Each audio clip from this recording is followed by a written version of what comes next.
Oh, yes, family. Definitely give thanks to the life giver and the keeper of life, Emperor Haile Selassie the First. We definitely give thanks for your presence with us. Of course, you know you're in the Tiger's Nest, the Honorable Priest Isaac here with you. And what I'm going to delve into here, I'm going to be talking about the power of dreams and the interpretation and the meaning thereof. I hope you have some time with us. This is actually something from the archives that I'm bringing to you, something that you'll definitely full joy. I know many of you have never heard this program coming out of the Shock of the Hour, the Shock of the Hour archives. And since I mentioned that, let me tell you before we go in, remember that the Tiger's Nest radio program, that's the Tiger's Nest radio program, every Monday, Tuesday, Wednesday, and Thursday on Radio Anu International. Of course, that is priestisaacinstitute.com. Of course, all the links are in the description of this video. You go down to the video, the bottom of the video, you see inside of the description of the video, you see the links to the website. You see the link that carry you directly to Radio Anu. As I said, every Monday, Tuesday, Wednesday, and Thursday at 7 p.m. We have the program known as the Tiger's Nest, approximately an hour plus on Radio Anu. But let me show you the joy here. We are already opening the subscription opportunities for the Tiger's Nest. So in other words, just like the Shock of the Hour, you can definitely become a subscriber to the Tiger's Nest. Please explain. Well, that means, family, once you pay a small amount every month, that is just $20 for the month, you definitely get the Shock of the Hour, or the Tiger's Nest radio program, I should say. Each and every day it is sent to you via the email and you get it in your inbox. That's the radio program. So after the program is done, so the program previous night or last night, we did a wonderful program that we are looking to continue tonight. So that program is done. Those who are subscribers to the Shock of the Hour, they would have received their program already, at least by the morning for sure, because when the program is done, it got to be saved and everything, and then it's shipped out.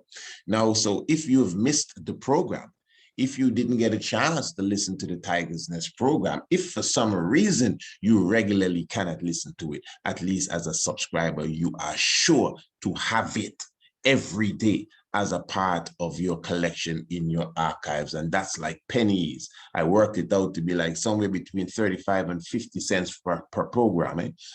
Not just when it's $20 a month, but we have a 6 month package, which is just $100. So you obviously save. And then here it is. The yearly package is $150. I mean, that brings it to pennies, like I think about 30 something cents for every program. Now, come on, family. I don't think that's bad at all. What do you think? And that's for the Tiger's Nest. So if you're not in a position to rush and hear the Tiger's Nest every night, you definitely have an opportunity to put it in your archives. And even if you are a listener to the Tiger's Nest every evening, it doesn't make a difference. To me, you should still be a subscriber, and have it for your own record so you could revisit these programs, and remember the Tiger's Nest is designed specifically as a class program. So it's just teachings from beginning to end. So become a subscriber. You know what to do. Just email us, Priest Isaac Institute at gmail.com, and for sure we will give you more information and hook you up, or go straight to the website. Go straight to the website and you'll see the link that gives you all the information on how to become a member of the Tiger's Nest. So as I said, we're going to be talking about the dream. And before I go there, let me just I got to quickly remind you, remember, I'm sure everyone has received the word by now. Brother Akeem Pierre, Brother Akeem all the way in Canada. Food for the soul, SOL. Brother Akeem has blessed us all. He has promised to sponsor 5 households with the International Homeschool Class Program. You didn't hear about this? Brother Akeem, he was with us for the Patrons Day, the 3rd of November. And he clearly said, for those who heard him, that he will sponsor. This is his word. I'm not giving you no secondhand message. You heard it for yourselves. He said that he is going to sponsor 5 homeschool program. You understand? International homeschool program. So remember, the international homeschool program specifically is $30 a month or $200 for the year. And that's more than half, pardon me, of what it's valued for. So Brother Akeem is really doing a very upful and genuine duty, you know, and showing his level of understanding of his responsibility in the earth to supply to 5 children or more the opportunity to, you know, get into the Afrocentricity that we offer. So family, if for one reason or the other, you have not ordered the homeschool program, and for whatever reason, we don't need to know the reason. What I need you to do is to email me, priestisaacinstitute@gmail.com. And I want you to write in 50 to 100 words why you believe that your household should receive the international homeschool classes, the free international homeschool classes.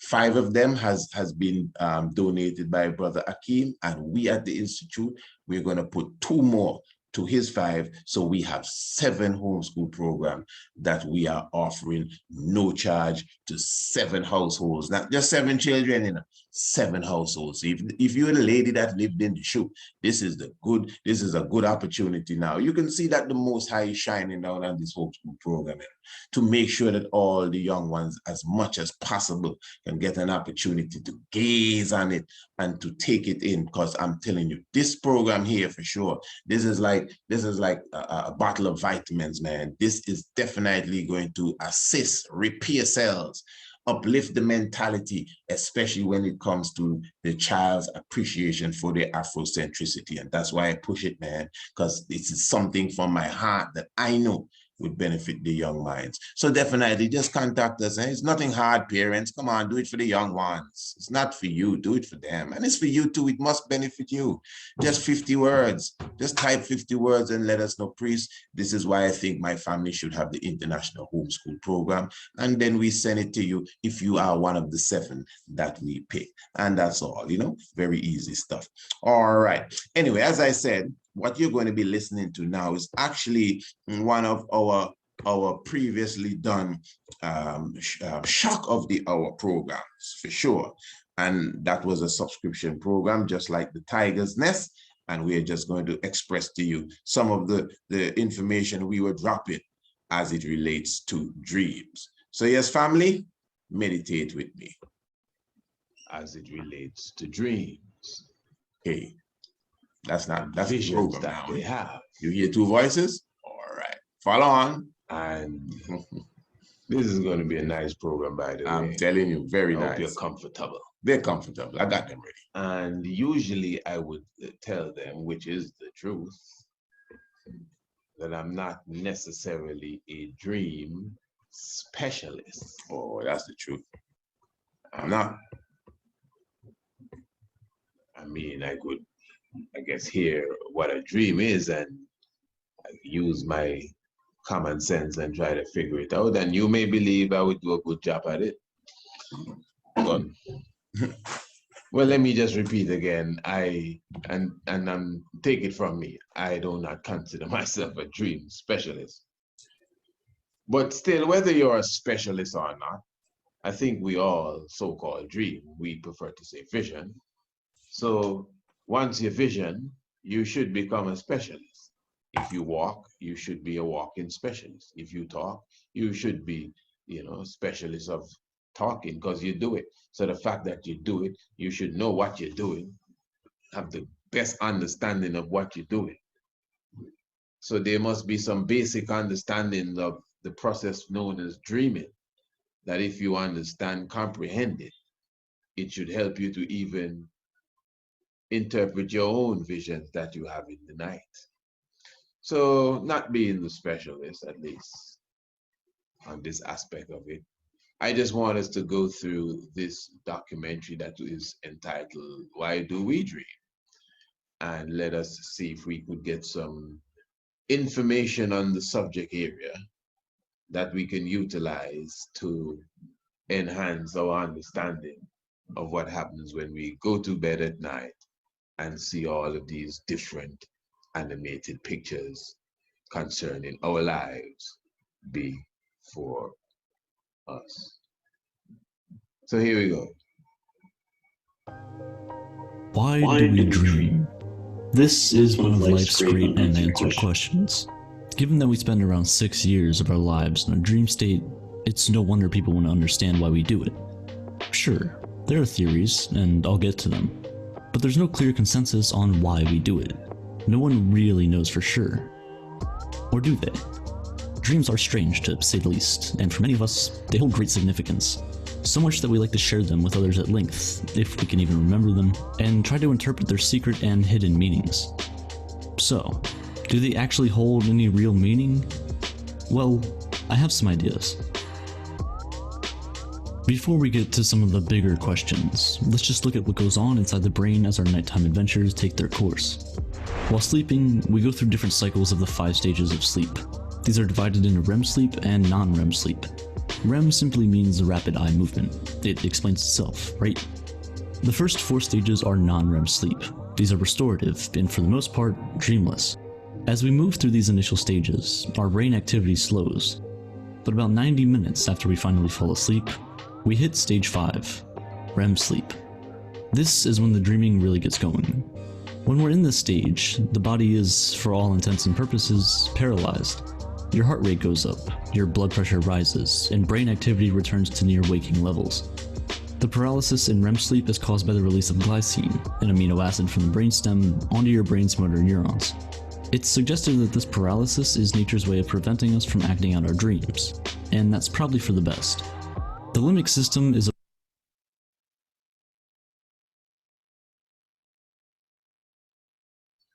All right, let us just get a bit of what was said there a moment ago. So he's saying that we're in a state of paralysis now. So we are paralyzed, basically.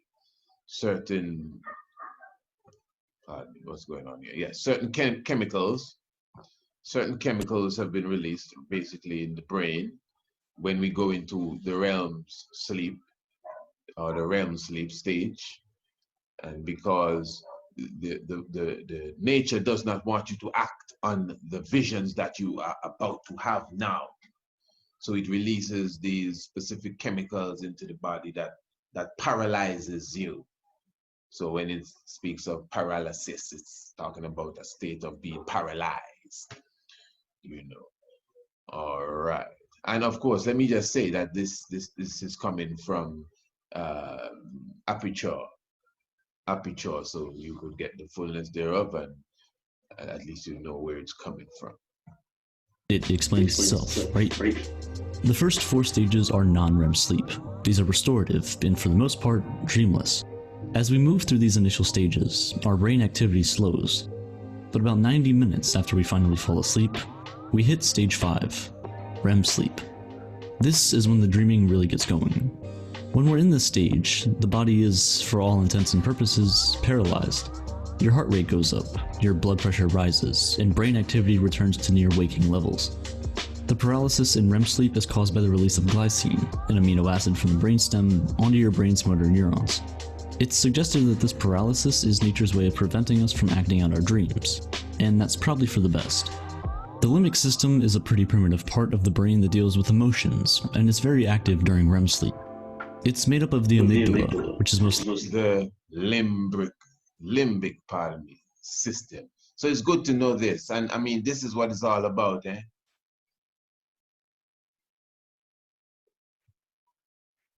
As I always say, if you really want to get into finance, you got to understand the history of money. At least the level and the model of money that, and the type of spending and an economic system that we utilize today. You should at least know the history of it as you're getting into it. Get it to a point. You want to make some millions and some billions? Well, trust me, you should understand the history of it, how it comes together, how it's made up, where it comes from, where it started. So in the same way as you are looking into the whole aspect of the dream, as you're looking into the whole aspect of visioning, understanding this whole level of you going to sleep and then entering into a whole new world that, as was said even in the beginning of this documentary, sometimes you wake up and you cannot even remember what you just went through. Sometimes it comes to you later. All of this has to do with your mind and your brain, because the brain and the mind is not necessarily the same thing. The brain is the 3-pound matter that you have in the cranium, but your mind is a cosmic thing. But your brain is obviously related, but in this case relating to your mind, as your mind is conducting this cosmic experience that we call a dream. This cosmic experience that is a vision is directly related to the fullness of the anatomy, yes, but there's a high concentration in the brain. So now it's breaking down the limbic system. The limbic system, let's get a touch of this. Emotions, and is very active during REM sleep. It's made up of the amygdala, which is mostly associated with fear, the hippocampus system is a pretty from acting out our dreams, and that's probably for the best. The limbic system is a pretty primitive part of the brain that deals with emotions, and is very active during REM sleep. It's made up of the amygdala, which is mostly associated with fear, the hippocampus, which is heavily involved in the formation of long-term memory, and the cingulate gyrus, which is involved in our physical reactions to situations. Break down the roles of these bizarre brain structures, and we can start to paint a picture of why our dreams often take the bizarre and scary forms they do. Couple this with the fact that the prefrontal cortex, the part of the brain that deals with logic and self-control, isn't really active during REM sleep, and things might just start to make sense. But understanding it isn't enough to prevent these nightmares from happening. It can also happen while you're awake. Sleep paralysis is a terrifying concept. Like I just mentioned, when you fall asleep, your brain doesn't completely shut off. In order to prevent you from acting out your dreams while you sleep, the brain releases chemicals that leave you paralyzed. This paralysis is supposed to be lifted as soon as you wake up, but sometimes it doesn't, and that's where you get sleep paralysis. You wake up, you're aware of your consciousness, but you can't move. It feels as if there's a massive weight on your body preventing you from actually waking up. Sleep paralysis is often most caused by disrupted REM sleep, so some people may believe they're still dreaming when they're in fact awake. So now he's just talking about what people call sleep paralysis, but I guess when you are asleep, as they call it, when you are asleep, we prefer to say when you are resting, because in the word sleep is the word spell. Not spell it alone, but you're under spell. But anyway, you know, so because you're not sleeping anymore, but you're still paralyzed. So I think calling it sleep paralysis when you wake up is somewhat, what's the term, the oxymoron, somewhat not too right. So, but anyway, the point is that he's talking of when you wake up and your eyes, you know, you can look around, but your body can't move. So he's showing you now that this usually happens when you wake up in a state of REM sleep. And of course, remember the chemicals that were released so that you would not react to your dreams. And some people think that they're still dreaming when this happens to them. Because of this, some of your nightmares could leak into the real world. While undergoing sleep paralysis, you'll often see things standing in the corners of your room, or on the ceiling, or even closer. Luckily, this usually goes away pretty quickly. So, is it just biology? Is that really the answer? Is there no secret window into our psyche? Everyone, at one time or another, has wondered what their dreams mean. Some believe that dreams have no meaning and serve no function. Others believe that they're one of the most important things that human biology has allowed to happen. There's in fact many theories of why we dream and what purpose it serves. I can't really go any further without mentioning Freud. His theories of dreams are probably the most well-known around the world. It focuses on the content of the dreams themselves as an explanation of the function of dreaming. German psychiatrist Sigmund Freud theorized that dreams represented a window into the unconscious mind, a reservoir of feelings, thoughts, urges, and memories that are beyond our conscious awareness. The bulk of the iceberg submerged deep underwater. Most of the contents of the unconscious mind are supposedly unacceptable or unpleasant, representing feelings of pain, anxiety, or conflict. When we're sleeping, the forces that keep these feelings in check are weakened, allowing us to live out our desires and even fears through our dreams. Freud strongly believed that by exploring dreams, people could increase self-awareness and gain an insight into their unconscious self that would then help them deal with problems in their day-to-day lives. He also argued that the true meaning of our dreams is hidden within their actual content, and that interpretation is needed to understand how they relate to our unconscious fears or desires. Many of you watching might even agree with this. Despite the fact that there is absolutely zero evidence to back this account, it is pretty much unfalsifiable, even though more modern explanations now exist that are better informed due to a deeper understanding of how the brain works. 20th century Swiss psychiatrist Carl Jung also believed that dreams allow us to tap into the unconscious, but argued that it was a collective unconscious that we were able to access through our dreams. According to Jung, this is a theoretical repository of information shared by everyone, in which certain symbols in dreams have meanings that are similar for all people, regardless of culture or location. This could explain why so many of us share variations on common themes in our dreams, like falling, being chased, or our teeth falling out. Any of these sound familiar? Dream interpretation is the process of assigning meaning to dreams. Even today, the practice plays an important role in various forms of psychotherapy, which is surprising given that there is only a little evidence so far that shows understanding of interpreting dreams has a positive impact on mental health. This could be because evidence also shows that people tend not to attribute equal importance to all dreams. Motivated reasoning comes into play.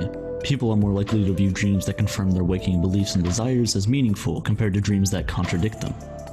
But just for fun, let's take a look at some interpretations of the most common dream themes. We've all had the falling dream, right? Well, this could be a warning from your subconscious, and is common in people who are having a major life problem with work or relationships. It could be an indication of insecurities, instability, or worries. You might be feeling overwhelmed and out of control in some situation in your waking life. And you could just be rolling off of the bed. Type of dream could also reflect a sense of failure or inferiority in some circumstance or situation. It's typically suggested that showing up to work or school naked represents vulnerability and anxiety. Clearly. Research has demonstrated that this dream is common. Okay, I like how he stopped there and said, clearly. Yeah. So outside of this documentary here, I never heard that. Showing up to school or work naked. I never, ever, I mean, trust me, that's a new one there for me. I said, well, that's a serious thing. He gave some reasoning as well for the falling dream. I've never had a so-called dream where it was falling like I'm falling. No, never, ever in my life came across anything like that. But there is that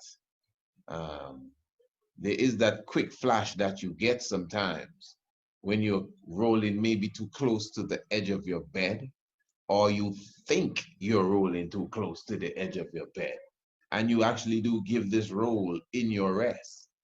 And sometimes you actually, well, me, see myself on like a cliff, laying down on the cliff, going over the cliff, and just gotta shake myself up. And it has happened several times. I think too numerous to mention, really.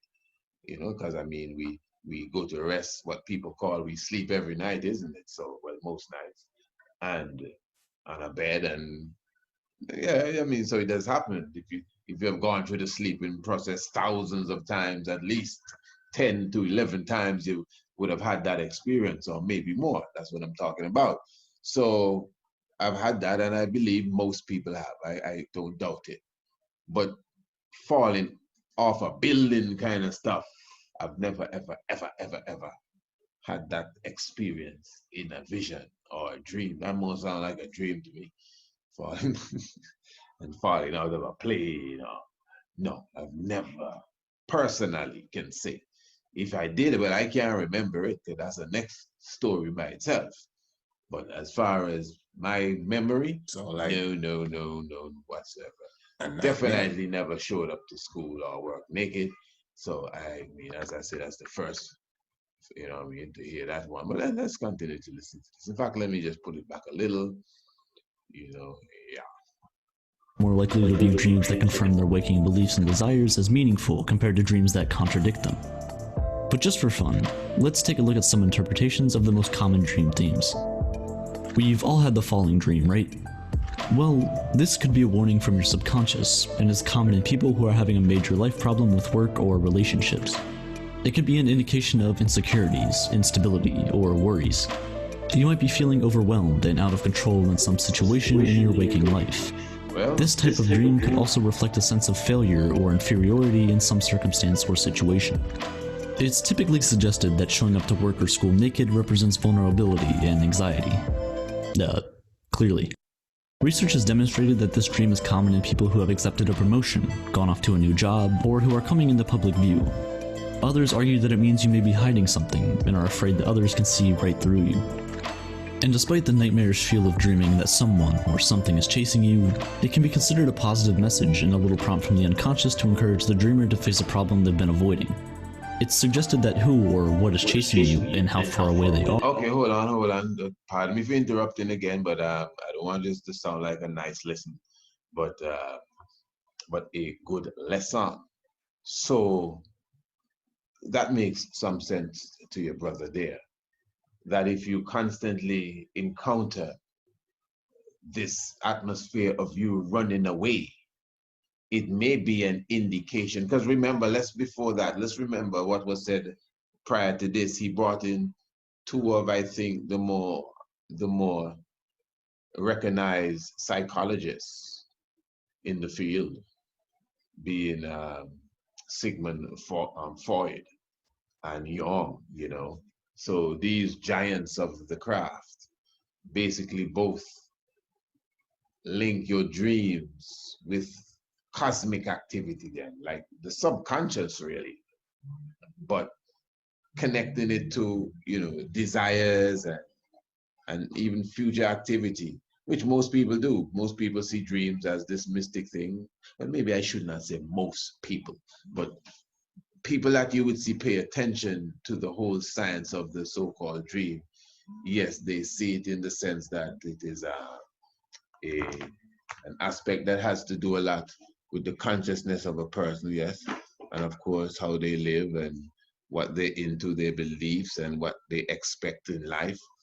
But at the same time, what will take place, you know, what will occur, there's a futuristic aspect to it as well.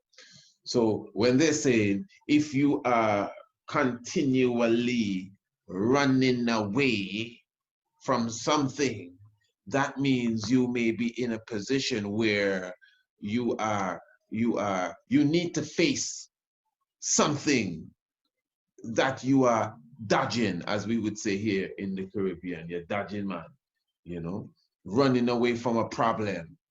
Oh, I'll deal with that tomorrow, or literally dodging it, or you're seeing the person and you're going down the road, or you're doing something else, or you're going somewhere else, or you're going around the corner, or, you know what I mean, tell the person I'm not home, or all kind of things. You're running from the problem. It may not be, the person may be you too, eh? Not like you're running from somebody necessarily. We just run from ourselves too, eh? Yeah, and say, well, no, I all right, man. That's okay, man. That, you know, that happen all the time, no problem. No. So that may be, and that sounds like a good explanation there for a vision where you are running. That might be something you need to confront, and it doesn't really have to be that as well. But you know, the explanation that was given there to me would fit it, at least something to look into. All right, so see, that's how it is. They have this old phrase that says, you know what I mean, it's good that you could give a man a carrot, but if you teach him how to plant the carrot so he'd have carrots to eat, you have done him a better benefit, a better favor. So actually, it's good that someone could tell you what your dream means, but at least when you understand the mechanics of it, just that alone, this is like a dream class here. Any dream with people running away, they need to face the problem. See, So then when you hear a dream, they might say they're running away from a tiger, they're running away from an eagle. They don't know where they're running away from. All of these things may help you to even understand what they're running away from. You may say, oh, it's an eagle you're running away from. Okay, that must be a grandmother. And you know, whatever, I mean, I'm just pulling that out of the hat. That don't take that as some professional word. I just pull that out. Lion may be symbolic of something else. When you're running from something you don't know, maybe that means you're running from yourself. I am just saying it, giving you an idea of how the field may look.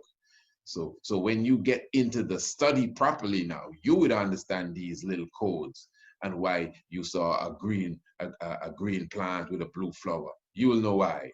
And then you could add it to the fact that you had on, you know, black shoes and a purple shirt, whatever. That's how you put these things together, because you understand the code. Now just guess it out as a boy that sound like, no, you understand the code. So running is one thing. Were you running through an alley? Were you running through the forest? Were you running through the city? You get it? All right, let's continue. Right through you. And despite the nightmarish feel of dreaming that someone or something is chasing you, it can be considered a positive message and a little prompt from the unconscious to encourage the dreamer to face a problem they've been avoiding. It's suggested that who or what is chasing you and how far away they are is important. These common themes barely touch the surface of the complexity and endless variety and variations of dreams. We know dream interpretation can be entertaining, but there are definitely more contemporary theories about the purpose of dreaming that it's probably important to consider them too. A better understanding of brain function and activity have allowed for the development of neurobiological theories in more recent years, one of which is the activation synthesis theory.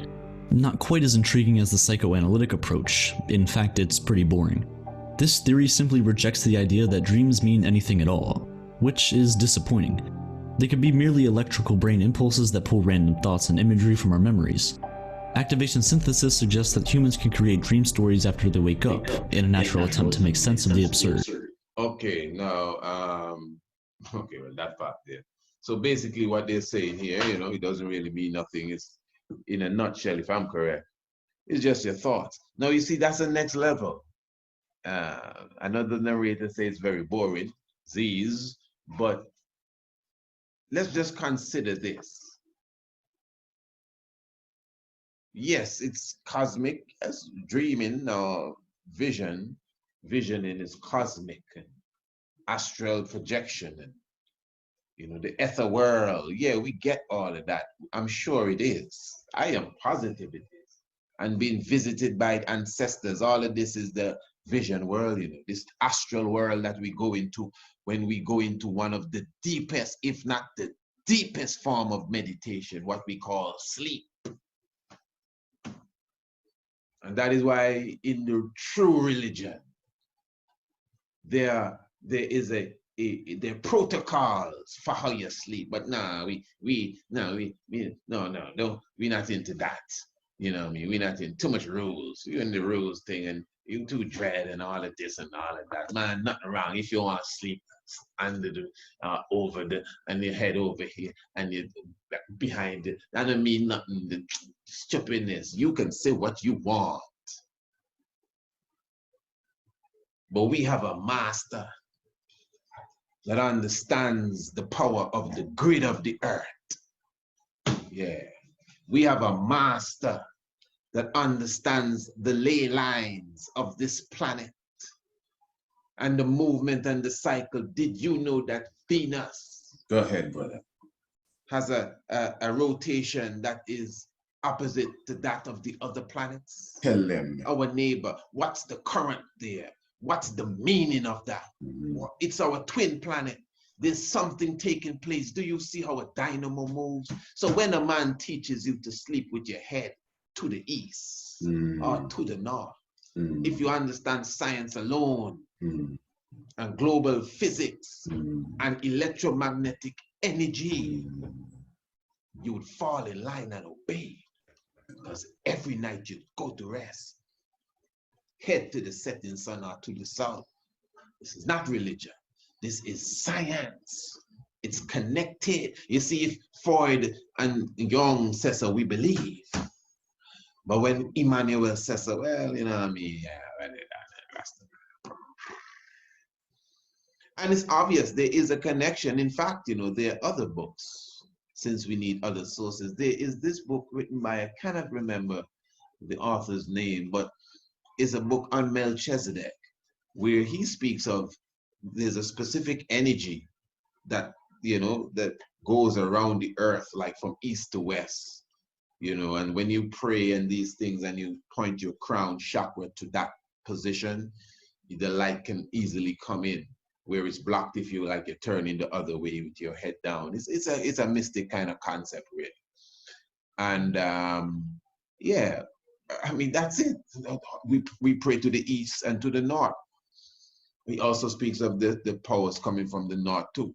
The pyramid doors, north and east. It's just a science. So you could imagine, remember, every night you go to so-called sleep, and every night. So it's something you practice. If you don't work out every day, you sleep every night.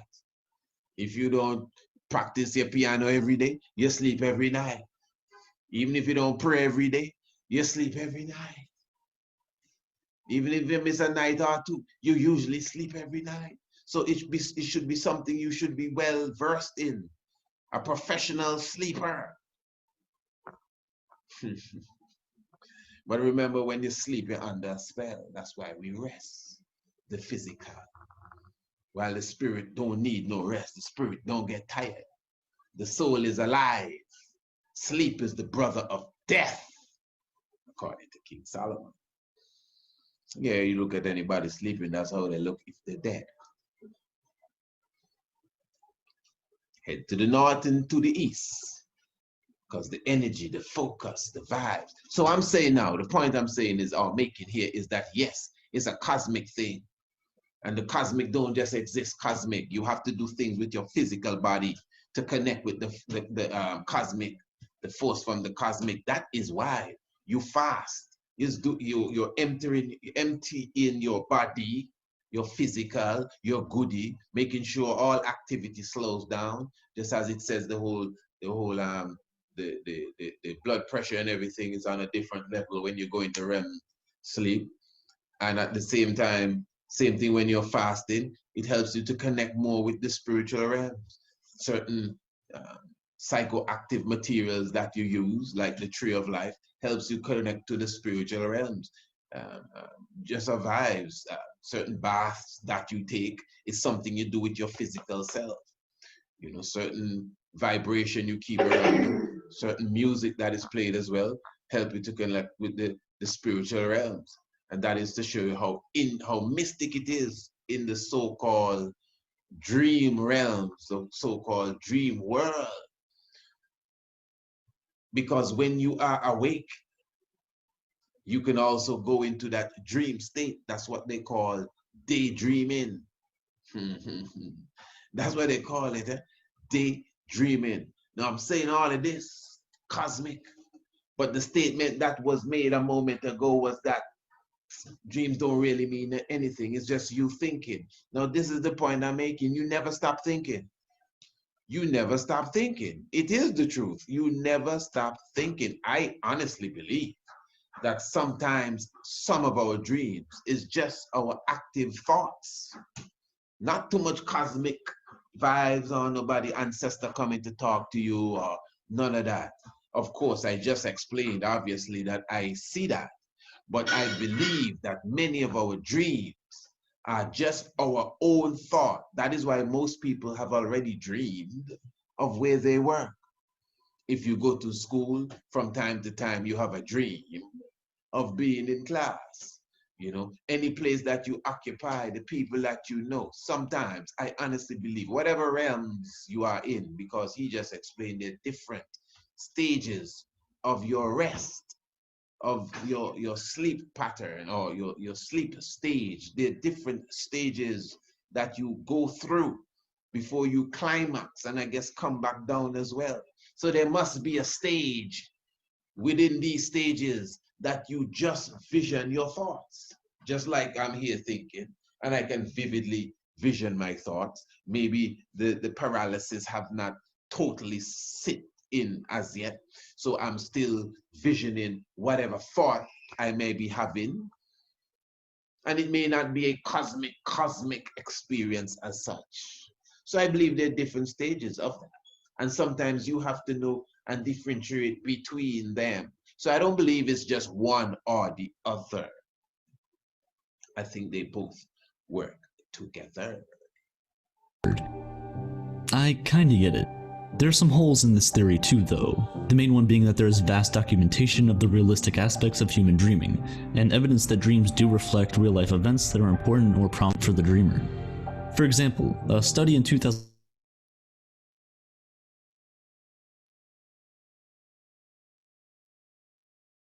were awakened during REM sleep on 3 nights, and asked to provide a detailed account of their dream content.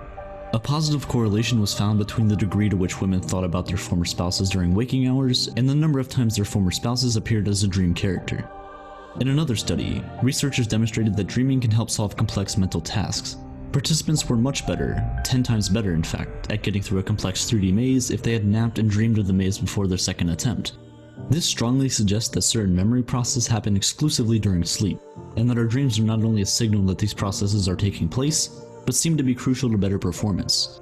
So, unconstrained by reality and the rules of conventional logic, the dreams your mind can create have the potential to lay out limitless scenarios to work through problems and produce solutions that you may not have even considered while awake.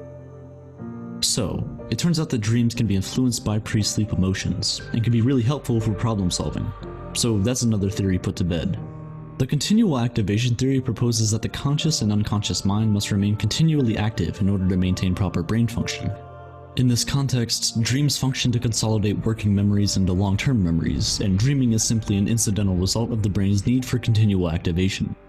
This means that if the brain's activity falls below a certain level, such as during sleep, it is stimulated to maintain activity through dreams. The expectation fulfillment theory explains dreaming as a way to release emotional arousals that haven't been expressed during the day. This frees up space in the brain to deal with the emotional arousals of the next day and allows instinctive urges to stay intact. In effect, the action we wanted to take is completed in a metaphorical form, and this prevents a false memory being created because we perceive the action as a dream instead. So dreams are metaphors for unfulfilled arousals and expectations, but because sleep does not involve the same stimulation of waking life, dreams draw on memory instead of motor or sensory activity. It is this process that apparently generates the unusual imagery, narratives, and thought patterns we experience in dreams. This explanation has received validation anecdotally through people's personal experiences, but same old story, it is essentially unfalsifiable. Interpretation of dream events is subjective, so we aren't able to put this theory through rigorous scientific testing. I could go on with the theories for days, but you get the point. No one really knows. It's very difficult to disprove most theories. Maybe some of the more fascinating dream phenomena can shed light on the function of dreaming.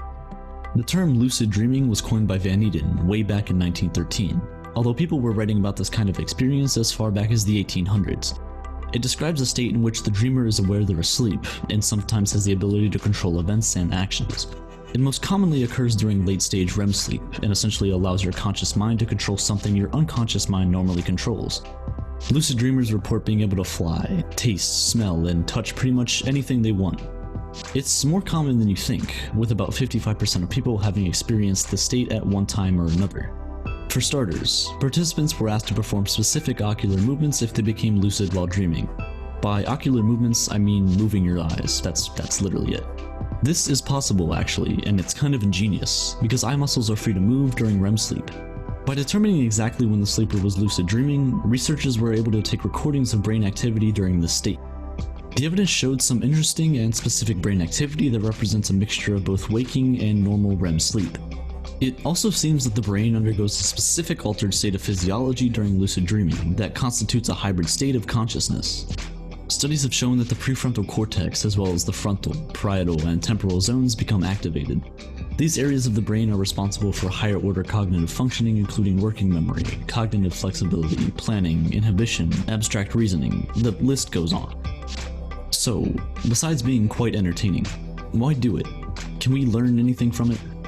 Some advocate many potential benefits, including boosting creativity and confidence, reducing stress, and as a possible therapeutic technique to treat nightmares, PTSD, and other mental health disorders. Others view the practice as more spiritual and approach it the way they would a meditation, with the intention of increasing a person's sense of the vastness of reality, opening up new realms of discovery. It's even been suggested that some advanced meditation practitioners are able to become conscious of what is beyond the dream state, the deep formlessness of delta sleep. This is questionable at best and in need of much further study. Given our current relatively limited understanding of the brain, it's hard right now to understand how it could be possible to be conscious of deep sleep, because the brain is in a far more synchronized and deeply unconscious state compared to almost any other state of consciousness. But hey, who knows? Despite the evidence, lucid dreaming remains a controversial topic. Alternative explanations have been suggested for the phenomenon. It may be— Well, I must say that on my part, for sure, and this is— let me hear what he's saying without first. A doubt, that I've had visions where I purposely and consciously came out of the vision, meaning— this is real, eh? Wake up and return for the same vision and clear it up. Definitely. I'm telling you. And this is something that I purposely, consciously did, like even before going to rest, because I said I would do it. Not that specific night, but, you know, I said that, you know, the time will come that I will make sure I do that. Like, basically, as was said a moment ago, when you're in that lucid state, that is a state now that you don't just wake up and say, I had a dream. You actually there saying, wow, do you know that this is a dream? Because usually when you're dreaming, you're not really aware that you're dreaming. You think you're going on with something. Like even this life here, many people consider this life as a projection of some dream you're having in some other realms. You don't know what going on. So anyway. Next level, eh? Yeah, that is the state. That's a powerful state when you in your own vision. And in this vision, you're in control. You say, hey, listen. Yeah, man, the old boy sleeping there in the bed, you know. I am aware of this. Listen. And I'm alive in my own world with full control. Listen, family. You see, yeah, man, what do you mean? People can do that. I'm just telling you, I'm coming to that story there. And I'm just showing you now that for myself personally, during the Lent time of fasting, and when I'm on a raw food regimen, those 2 times, them state is like, yeah, easy. Yep. I know people talk about astral projecting and these different things. We'll do a program on that again sometime, which we already did already. But yeah, but that state of understanding where you are, all them astral vibes, I mean, that's nice, but understanding where you are in your vision, in your so-called dream, is a very, very important thing. Very, very key. Nothing to really overlook. Yeah, but you are in a conscious state within your own vision, and you're in control of yourself. That's a different realm by itself. So I definitely had an encounter, not necessarily during the time of Lent, and wasn't doing no special, but the encounter was such that at the moment I could have taken a so-called break to get myself together and come back into that world to deal with the situation that was at hand. And it was a situation in the vision. It was as if some fellas come up upon me to do me some sort of harm, and I came out of the vision. I literally, you know, if the man Zugu hearing this, he would recall when I showed him the vision the next day. I literally came out of the vision and woke up, refreshed myself, and said, yeah, going back for them fellas there now. I telling you, and went back into rest and found myself back at the space and dealt with what I had to deal with in a vision, in a dream. So I am living witness. I have a living testimony of being able to control your vision, because I know many ones just be having some kind of sweet dream, but a dream nice, no joke, and somebody wake you up, oh, I vex with them, eh? And they want to go back and see if they can catch the dream again. Never. and gone, as they say, Betty bye. You understand? So there are different levels to this, as you could obviously see. Different realms, as God told Aaron and Miriam, if there's a prophet amongst you, I have spoken to him in a dream.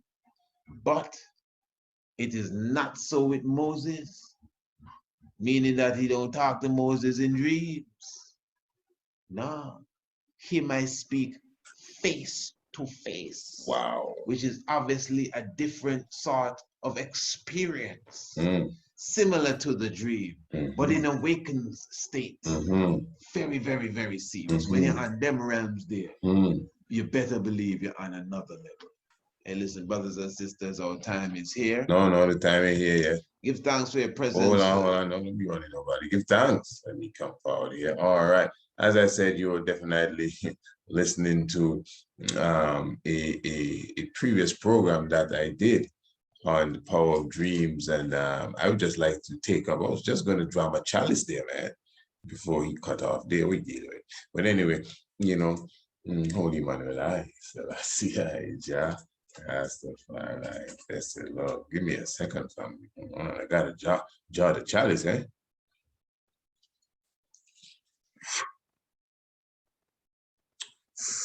Wonderful. Yeah, he was saying something there at the end, but he didn't elaborate on it. I don't know what the rush was all about, but yeah, I know he know this. Because he was speaking about Aaron and Miriam, and there's a whole story that goes with that. And in reality, the story itself is not the point, but the story helps to nourish the point. And it was a story when it is said that they brought an accusation against Moses when he married an Ethiopian woman. This is Aaron and Miriam. Aaron and Miriam are both siblings of Moses, older two. They're his brother and sister. They're older than him. Miriam is the same one that followed him up the river. Not necessarily in the Nile, but that's another story. But anyway, followed him up the river when he was sent up and he was taken up by his Egyptian mother. But anyway, so they approached Moses. This is Aaron and Miriam. And keep in mind, Aaron and Miriam are high-ranking people in Israel. In fact, they are the highest-ranking people in Israel outside of Moses. And they said to Moses, well, listen, fella, not fella. Well, maybe I don't know if they came on that level. Maybe I should say like that. But listen, brother Moses, we're not too pleased. You have married an Ethiopian woman. And this is against the law of Israel. You know, we understand she's a black woman and we're black people. We understand. We are a family. Don't get us wrong. We are all one family. But Moses, you got to remember, you are Moses. I am Aaron, your brother, and this is Miriam, your sister. We all share the same father. Imran is our father. He's of the tribe of Levi. Moses, you know, I have the books here that as a Levi, we are not supposed to marry outside of even our tribe. So although we are one with Judah, we should not marry Judah. And Moses, you know that. And Judah should stick with Judah. This is his commandments. But if by so a man of Judah marries a woman of Naphtali, their children will be of Judah, for he is the man. This is basically, and I'm paraphrasing how the law works, but that's really what it is. Even the tribes supposed to stick with each other. Yeah. So it wasn't about like, you know, well, you know, she's an Ethiopian, so she's a black woman. That wasn't the point. The point was that Aaron and Miriam cited somewhere in their constitution something was a bit off by the chief lawgiver here. So they approached him, and they were high-ranking people. That's the high priest and the chief amongst the women. And also, not only high-ranking, they were his older brother and sister. So, and plus they had a point. I mean, so many things appeared to be in their favor when they came to talk to Moses, but it wasn't so at all. Not at all. People get judged for that. Miriam got turned to a leper for troubling Moses. when the Most High came down between them according to the scripture, and he came down in like a cloud and he separated Moses from Aaron and Miriam, his brother and sister. And he told them, if there is a prophet amongst you, I have spoken to him in a dream. And do you know, the first time I encountered that scripture with understanding anyway, you know, while reading it, I actually thought that he was telling them that Moses is his prophet and he come and talk to Moses in dreams. That's what I thought while I'm reading. You know, you're reading, so it's like you're watching a movie, so you know you're following the story. You don't necessarily know what's going to happen next, but yeah. So he's telling them, hey, if there's a prophet amongst you, I've spoken to him in a dream. Is that Moses he was talking about? No, man, it's them he was talking about. Aaron and Miriam and the rest prophets. Those were the people he was talking about. Because he went on to tell them, but it is not so with my servant Moses. Him I speak to face. And he said some other things I can't exactly remember. I think not in dark sayings, something of the sort, but with clear words, you know. As one prophet said, I had a vision with my eyes open in the daytime. See, I said we talk about daydreaming, as they call it, and deep meditation. When you partake of the holy meditation, when you burn the burning bush like Moses, M-O-S-E-S, Moses and the burning bush. When you burn the bush and blaze the chalwa, you know, you find yourself going into enough daydreaming state. It's deep meditation, Zen, concentration and vibration and upliftment. That's what it is. And then the portals open and the Most High speak to you, especially if clean hands and pure hearts are in motion, and the spirit of the Most High is naturally upon you as well, and you're chosen for it. Because that is what Moses was. That's the science that we just listened to a moment ago, you know, family. It's not a different subject. It's the same subject we are on about dreaming. It's the same subject we are on about dreaming. And the same way that I ended that program there from the last comment that was made on the documentary, as I said, I didn't go into it in depth. So this is why I'm touching it up right now. So as I said, we have different stages of this thing here, of dreaming. And there's that simple stage really where, you know, it's like your mind is just overactive because you never stop thinking, you know, you never really stop thinking.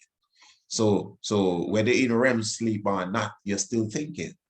And you have the ability to obviously connect with your thoughts. Sometimes we're just thinking, and it's called a dream, but we're just thinking, especially when we're just thinking we're at work and thinking we're at school. We're just thinking. But that's just one level. They have levels to it. They have cosmic levels now. You have that astral and etheric level. You do have levels where you are connecting to even ancestors. You have levels where you are linked directly to the Most High. That is why the Most High in the Bible is showing Aaron and Miriam that, yeah, I talk to people in dreams. That's what he's showing them. If there's a prophet amongst you, I have spoken to him in a dream. So that is showing you the vision world. The so-called dream world is a powerful world. It's a futuristic world as well, understanding the future. It's a world where you comprehend the past. It's a world where you get a good clarity on the present. As I said in that documentary, in that episode I did, Shock of the Hour, it's every night you do that. Every night you go to so-called sleep, spell, sleep. Every night, spell the words. Every night.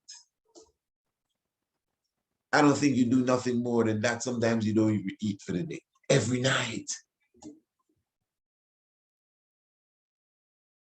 So it's got to be something, you should be a professional sleeper. As I said, you know how to do it. I mean, the ancient scientists know how to do it. Alchemists don't just cover up and curl up and hug up the pillow, you know.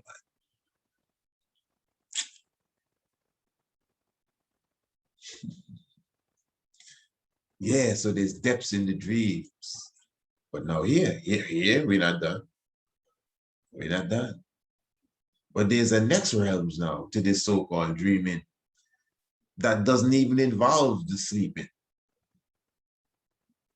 Yeah, that's why he told Aaron and Miriam, yes, I speak to the prophets in dream, but it is not so with my servant Moses.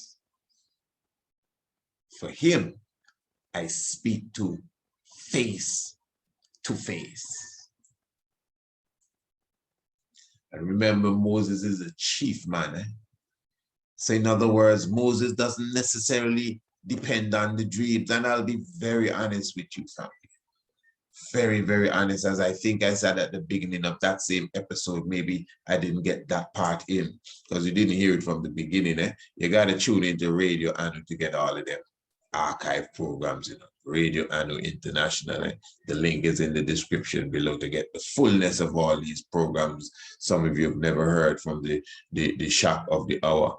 But yeah, that's why a lot of ones do contact me concerning dreams on a regular level, to a regular basis.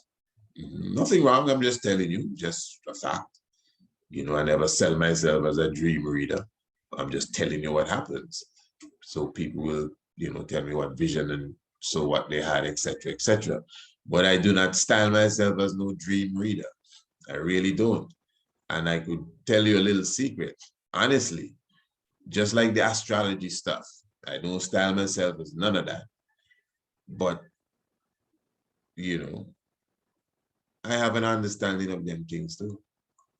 Even the vision, but I don't push that vibration because, you see, that, to be honest, that's almost like being a doctor or a physician. I know how to take care of myself, for sure. But I don't practice being no doctor, nobody. I send them to the people that, the experts, and profess to be such of the doctorship. You understand? That's their lane. It's all about lane. So reading dreams is not my lane, in a nutshell, straight up. It's not my lane, you know. If someone tells me their dream and I listen to it, and I say, hey, what? A red snake and the eagle had a worm in his mouth, whatever it is, I could take a little moment and think about it. And I could figure out something. And I know more than likely I would be on target too. But again, I don't practice it as being Malay. And I'll tell you why. There's a reason why I'm telling you all of this. Eh? Even me myself, sometimes I don't even remember the so-called dreams I have. Okay, for example, what did I vision last night now? You see, it's not there. I don't wake up saying, okay, that was a good vision. I mean, it happens every now and again, especially when we're under some heavy fasting. Oh, well, then the visions come clear. You understand? Some heavy fasting. But I'm just showing you, family, that I honestly see when God told Aaron and Miriam that he talked to people in dream, but he talked to Moses face to face. I'm not saying I'm Moses, eh? Please don't ever tell nobody I say that. But I'm sure that I'm of that class where I am spoken to face while I'm awake. No, I'm positive, man. I am positive. So in other words, we don't have to go to sleep and get a vision to say, wow, I get a mystic vision here. Let me check this out. No, man, we get them visions while we are awake. So even though you may hear us speak about unraveling the mysteries, and to be honest, I mean, it's like thousands of mysteries, really, you know. The mysteries being unraveled come when we are awake, you know, not sound asleep, awake. As I said, I can hardly remember the dreams sometimes, yet still, Yet still I know the Father speak to me clearly, clearly, clearly, clearly, clearly, clearly. You understand? So we definitely give thanks to the life giver and the keeper of life. And as I said, the state that we call sleep is one of the, if not maybe the highest form of meditation, if you understand how to control it. Maybe higher than the lotus position and sitting down and humming, just going to sleep. Not no regular sleep. In fact, it would never be sleep. You cannot sleep and meditate. Impossible. You have to rest and position yourself and understand the breathing technique. Well, as you go in, you have to go into the rest. You can't just crash. Because if they crash, boy, I knock out. Boy, I reach home late last night. I just crash. Well, how that sound to you? You just crash. You're going into such a sensitive and sacred space of bliss. That's about 6, 7, 8 hours of your life every night. You're just going to do nothing with it. You just gone to sleep. That's a lot of hours we just waste. 8 hours just gone doing nothing. We like to say there's not enough hours in the day. So what about the 8 hours that you be sleeping? And the 7 or 6, 5, even if it's 3, that you sleep? You really sleep. But if you rest now, you learn how to utilize them 3, 4, 5 hours and nourish yourself and understanding, where you go. Because don't get me wrong now, because I say, I don't see myself as no big dream person, and that's just the fact. But I know where I go. Don't get me wrong, eh? I know where I go, eh? I understand the realms that I have to traverse when I go into that realms and that rest period.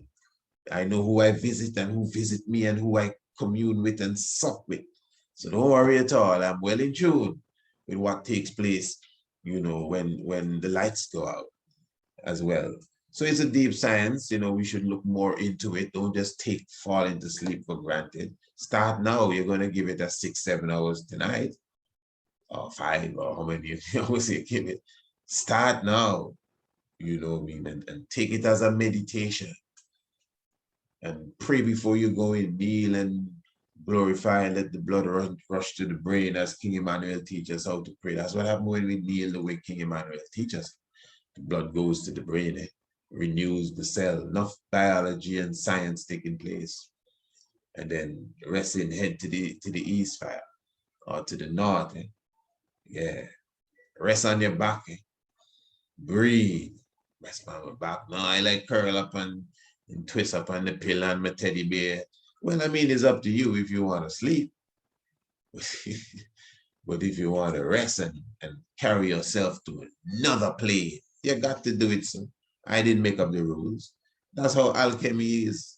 Any scientist, this is not just Emmanuel Order.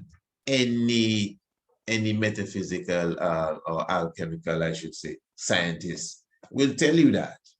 Anybody on them levels and dream state and astral projection and all of these things, you can't really properly, everybody astral project, by the way. Just going to rest is astral projection. That's really what it is. Cats and dogs do the same thing. Professional astral projectors will tell you that. But obviously there's a proper way to harness it and deal with it, efficiently. I agree with that, which most of us don't, but we just naturally do it. You understand? But so you cannot astral project or even etheric project, if you want to say, on a high level, when you're sleeping on the belly and you're biting the nails, while you're, no, it's just that. That's really what it is. There's a position. You see, like how they so-called bury the pharaohs, the so-called pharaohs. Yeah. Any ancient martial artist will tell you that's how you rest on your back. That's why when you wake up, you sit up right away.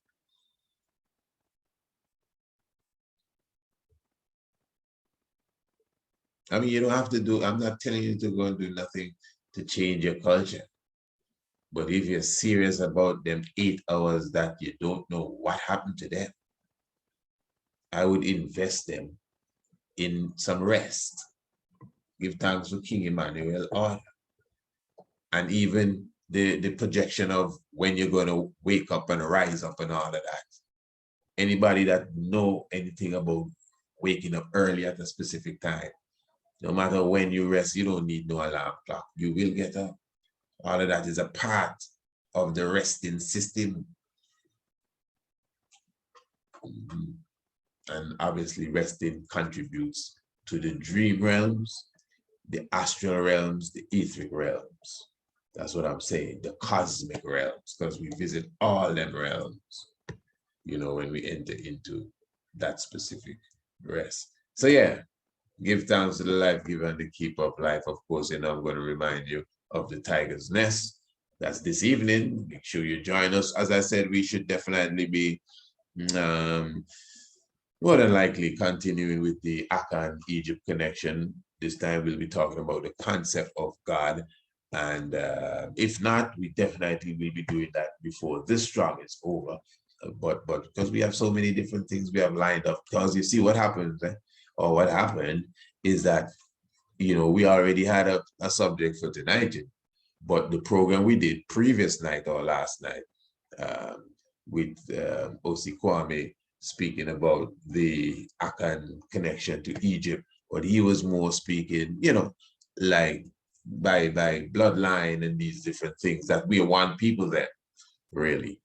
And at the end of the program, I just gave a clip now from Kwame Abu, and he was speaking, all people from the West Coast, the Gold Coast. He was speaking of the connection of the Akan to the Akan concept of God to the Egyptian concept of God. Now, this is a program we would have done a program with that same good brother there, you know, that same rendition that he gave there about 2 years ago on this Shock of the Hour.